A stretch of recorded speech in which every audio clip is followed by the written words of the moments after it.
Hello YouTube, welcome back to another game of Starcraft 2 Legacy of the Void. This is going to be the second game of our best of 5 here between State and Elazer. It's a Protoss versus Zerg, and I hope you have seen the previous video. If you haven't, it is going to be in the description, in the comment section, or rather in the description section, and there'll be a link there to the previous game. Let's start with our comment question of the series. Who is your favorite pro player? So if I had to speak for myself, I would probably say for Protoss, probably Showtime. For Zerg, I would have to say TLO, and TLO/Bly, they're actually really awesome, both of them. And the Terrans, I would probably have to say either Marine Lord, he's been doing really good lately, or I would have to say Bunny. So let's introduce our players very quickly here. On the top right hand side of Lerilak Crest here, we've got State. State is hailing to us from the United States. He's currently teamless, and as you can see here, he plays Protoss. Now his opponent from the same game as previously, it is Elazer, and he is a green Zerg in this one. He is on Team True eSport, and he is from Poland. So it looks like Elazer actually going for the hatchery, and he did put that down before the spawning pool, which is actually quite standard.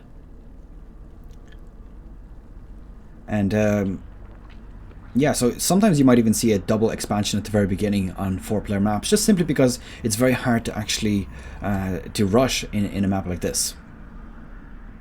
So spoilers are coming. If you haven't seen the previous video, I would very much recommend watching that on the description. There's the link there, because I'm about to reveal the score, and the score is currently at 1-0 in favor of Elazer.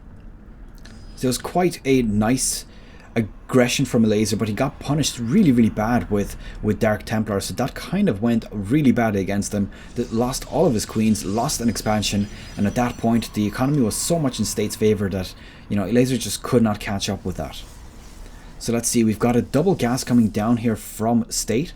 So last time I thought he was going to go for a Stargate quite early on, but the question is going to be whether he's going to do that this time or not, because you know, you can imagine Dark Templars worked really well the first time, but are they going to work better a second time? Honestly, I wouldn't think so, because I would expect Elazer to actually go ahead and get himself a layer quite early.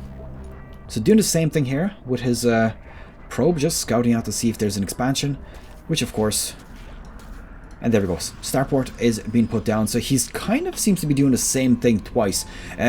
Not so much as the same build, but he's actually opted to go for the double gas and then doing some sort of heavier tech very early in the game, which I think is pretty cool. It's nice to see people moving out of the tier 1, tier 2 tech units, because believe it or not, up until very recently, that's pretty much been everything that you'd see in StarCraft. I mean, for Terrans, for example, all you would see is Marines and Siege Tanks. For Protoss, you would just see Adepts and sometimes, believe it or not, just sometimes Stalkers. Now, in previous expansions, Stalkers were pretty much there all the time. Not just a little bit, but pretty much all the time.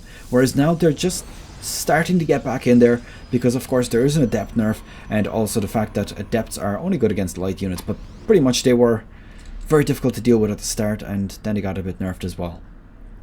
So this is the second Adept nerf, to be honest, since the expansion has been released, which is quite good, because they are, I believe, a little bit overpowered. They cost a lot, but I think they just have too much utility and too much damage. So there we go, the Oracle is on the way.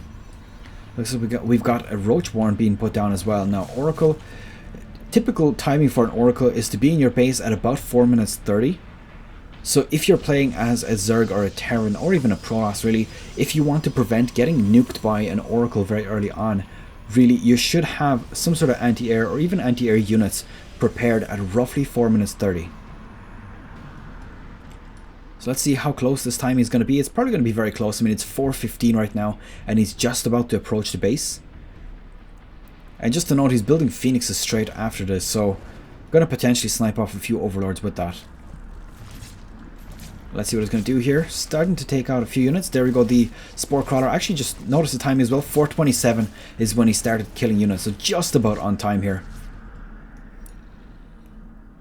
And just to note, 4 minutes 30, that means that he's pretty much went straight for that tech. He didn't absolutely rush it and ignore every other bit of tech, but he, you know, he did go fairly early, like pretty much straight for it. And typically that would be after 1 or 2 gateways. In this case, I think it was 1. So that Oracle has now killed 6 units, which in my eyes is roughly a fair trade. I would generally say that if you see 8 or 9 kills on an Oracle, and a lot of them were drones, probably mainly drones, then at that point that is probably a worthy trade. Now this Overlord just doing a bit of scouting, probably going to spot these Phoenixes. Getting a few more kills here with that, and oh, there we go, nice, very nice bit of scouting here. State giving away the fact that he's got a bunch of Phoenixes. And also actually managing to supply block Elazer for just a short space of time. So there is Overlords on the way, so that's going to be undone very quickly. Hydra's then being put down here as a response very quickly as well. Let's have a quick look at units lost. Looks like 8 drones for 1 probe.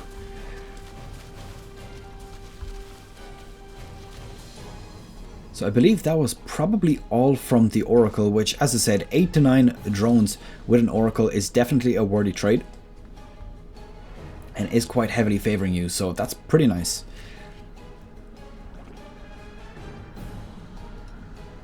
So again, since this is a new video, I'm going to quickly just advise that I am streaming pretty much every time I'm casting on YouTube now. So if you keep an eye on my channel, I will have those details there. So I pretty much stream at the very beginning, so that's pretty cool. And there we go, managing to snipe off a queen, a nice pick off here. And about the streaming as well. This means that, yeah, if you are watching my streams, this means that you are probably going to see the videos that I upload a few days in advance, because I typically upload something like, you know, maybe 2 or 3 days in advance, just in case I'm not actually able to schedule stuff. That way, I'm pretty safe to still have 2 to 3 videos released on the day that I'm not actually able to do anything. So let's see, just picking off more and more workers at this point. Let's have a look at the total. 9 have been killed off in total. But I think these Phoenixes are still doing quite a lot of damage here, managing to snipe off Hydralisks and Queens already. Yeah, he did destroy a few Hydralisks. There we go. Is going to manage to pick off this Queen as well. It does have quite a lot of health, and these Hydras coming in here as well, managing to snipe off one Phoenix. Other one is very, very low here. Is he going to lose it? No, he's not. I think this Overlord also going to start dropping. And this harass play is really, really well. Oh, look at that. This Oracle is not actually dead. I thought it died earlier. So that's pretty awesome for State. He's doing so well right now against Elazer, who, in my eyes, is actually quite a high caliber player. He's been doing quite well in recent times. I don't remember quite how high he got in previous tournaments, but he's definitely been doing pretty good. Oh, nice pick off here with the Hydras. Managing to get one volley off. 2 volleys off, rather. Just thinning out the ranks just a little bit. And what is that? Is that a lurker? No, it's actually Ravagers that he's making here. So probably planning on breaking through all of the defenses here. So let's look at this army composition. Looks like he's got a few Adepts, 3 Immortals, and just 1 measly Stalker. Not a huge lot. But I think that this is actually... Oh, nice. Nice barriers here. Managing to split up this army, but at the same time, such nice Corrosive Biles landing onto that Protoss army. I think that that did a little bit more damage than Elazer expected that to do. So, very nice here for him. These Phoenixes, I have to say, they've paid for themselves like 3 or 4 times over. A lot of overcharges there. Now that was a lot of overcharges. Where's that Mothership Core actually? Because that must have cost him so much energy. I don't even see it. Am I blind? I think I'm blind. Oh, no, that's not it. That's... Did he snipe it off? I probably missed it. Yeah, I did, because he's building another one.